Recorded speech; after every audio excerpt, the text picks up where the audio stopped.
Hello and welcome, my friends. So, today we will talk about a very important remedy for spleen affections, liver affections, and many other problems. The remedy is Ceonanthus americana. Ceonanthus generally low potency में mother tincture में prescribe होती है, as a supportive prescribe होती है उन patients में जहाँ पे लिवर और स्प्लीन में इस पैथोलॉजी होती है, जहाँ पे pathology is specifically affected to liver और स्प्लीन, या there is strong history of some spleen disorder और लिवर डिसऑर्डर, और उसके बाद से कन्वल्सन्स स्टेज में, कन्वल्सन्स इन द सेंस कि रिकवरी वाली जो पीरियड है आफ्टर लिवर प्रॉब्लम या स्प्लीन प्रॉब्लम, वो पेशेंट रिकवर नहीं कर पा रहा है। तो सियोनैंथस का इंडिकेशन क्या है, ये हमको समझना है, और बहुत इंपॉर्टेंट रेमेडी है, बहुत ही ज़्यादा इंपॉर्टेंट रेमेडी। अभी जब हम इंडिकेशन बताएंगे तो इसको स्टडी करने के बाद समझ में आएगा कि कितने पेशेंट्स को इसकी ज़रूरत है। सबसे पहले ये उन पेशेंट्स में जाएगी जहाँ पे स्प्लीन और लिवर में फॉल्ट होगा। अब कैसा फॉल्ट होगा कि यूएसजी में, अल्ट्रासाउंड में you will see there is hardening of liver parenchyma, you will see liver cirrhosis और फैटी लिवर ग्रेड 3, स्टीटोहेपेटाइटिस और हेपेटोमेगैली, इस टाइप की लिवर की प्रॉब्लम आ रही, specially liver cirrhosis, hardening of liver parenchyma, मतलब जहाँ पे आप देखेंगे कि and stage of liver effect है, मतलब लिवर की पैथोलॉजी एंड स्टेज पे पहुंच रही है। लिवर सिरोसिस में क्या होता है कि जो लिवर का पेरेन्काइमा हार्ड होने लगता है, जिसकी वजह से लिवर अपना फंक्शन नहीं कर पाता है, और फिर ascites and many other problems start. अब ये हो गई लिवर की बात। स्प्लीन में क्या मिलेगा? Splenitis, inflammation of spleen, splenomegaly, enormous enlargement of spleen, enormous, थोड़ी बहुत स्प्लीनोमेगैली नहीं होगी इसके केसेस में, बहुत ज़्यादा होगी। जैसे हमें एक अपना केस याद है, बट वो केस ठीक नहीं हो पाया, but it was a very difficult case. लेकिन उस केस में क्या था कि पेशेंट का प्लेटलेट वॉज 12 लैक्स, और patient was on many allopathic medicine, और कोई भी रिलीफ नहीं था। He got very much improve by my medicine, but I was unable to cure him due to some impatience and misunderstanding of the patient regarding homeopathy.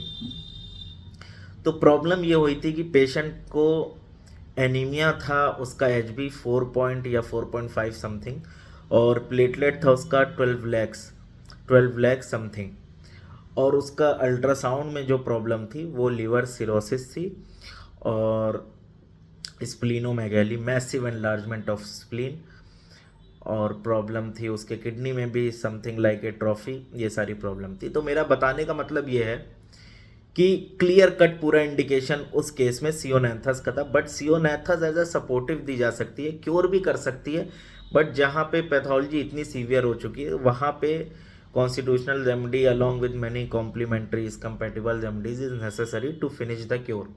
It is not such an easy task. अब यहाँ पे हम जो बताना चाह रहे हैं कि अगर कोई पेशेंट आपके पास आए, उसको पास्ट में मलेरिया हुआ है, मलेरिया के बाद से वो रिकवर नहीं कर पाया, या उसको क्रोनिक मलेरिया हो गया, क्रोनिक इंटरमिटेंट फीवर, एलोपैथी के टर्म में हम उसको मलेरिया कहेंगे, होम्योपैथी के टर्म में हम उसको मलेरिया ना कह के इंटरमिटेंट फीवर कहेंगे, क्योंकि मलेरिया में फीवर आता है और चला जाता है, फिर आता है फिर चला जाता है।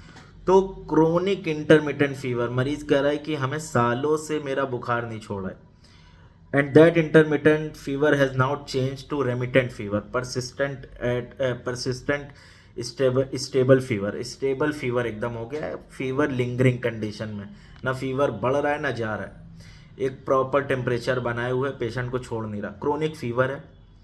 और इसके साथ जब मलेरिया होगा, इंटरमिटेंट फीवर होगा लॉन्ग टर्म में मरीज़ को, तो उसका स्प्लीन अफेक्ट होगा मलेरिया में, क्योंकि होता भी है इंटरमिटेंट फीवर में भी, तो स्प्लीन एनलार्ज होगा। अब स्प्लीन इसमें थोड़ा मोड़ा एनलार्ज नहीं होगा, मतलब आप देखेंगे कि पूरा स्प्लेनिक फ्लेक्चर से लेके पूरा लीवर तक, पूरा यहाँ पे पूरा आपको ग्रॉस डफी फीलिंग आ जाएगी, स्पॉन्जी फीलिंग आ जाएगी। जब आप एब्डोमिनल एग्जामिनेशन करेंगे पेशेंट का, आप ऊपर से पूरा स्प्लीन का एरिया आपको साफ समझ में आ जाएगा।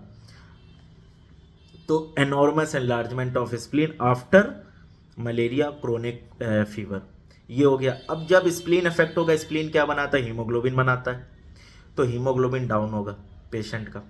और लिवर से क्या बनता है? लिवर से प्लेटलेट्स बहुत बनते हैं, और स्प्लीन और लिवर भी कनेक्टेड होते हैं। तो अल्टीमेटली फिर क्या होगा कि लिवर में प्रॉब्लम स्टार्ट होगी और पेशेंट का प्लेटलेट यहाँ पे बढ़ेगा। ये सियोनेथस का इंडिकेशन है। तो सियोनेथस क्या करता है, इसका एक्शन, कि ये हीमोग्लोबिन बढ़ाएगा, प्लेटलेट घटाएगा और स्प्लीन और लिवर को ठीक करेगा। तो अगर, अब हम पूरा समरी बता रहे हैं, अगर कोई पेशेंट है एनीमिक है, हीमोग्लोबिन बहुत लो है, प्लेटलेट बहुत ज़्यादा है, स्प्लीन का एनलार्जमेंट है, स्प्लेनाइटिस है, क्रोनिक स्प्लेनाइटिस है, या एनॉर्मस एनलार्जमेंट ऑफ स्प्लीन है, या any other pathology of spleen, cyst है, नोड्यूल है, कुछ भी है, स्प्लीन की पैथोलॉजी है विद लिवर प्रॉब्लम, तो ये पूरा इंडिकेशन है। और along with chronic fever या past history of malaria, never recovered from malaria, that particular patient never recovered from malaria. This is the classical indication of Ceanothus americana. So in such cases we need this remedy as a supportive, as a specific in form of mother tincture, low potency repeated dose, mother tincture repeated dose. It will help that patient very well. तो अभी के लिए इतना। आगे हम इस type की remedies को कंटिन्यू करते रहेंगे, जो नेग्लेक्टेड हैं, जो रिपर्टरी में नहीं आती हैं, जिसकी मटीरिया मेडिका की नॉलेज बहुत doctors generally due to their busy practice वो नहीं ध्यान दे पाते।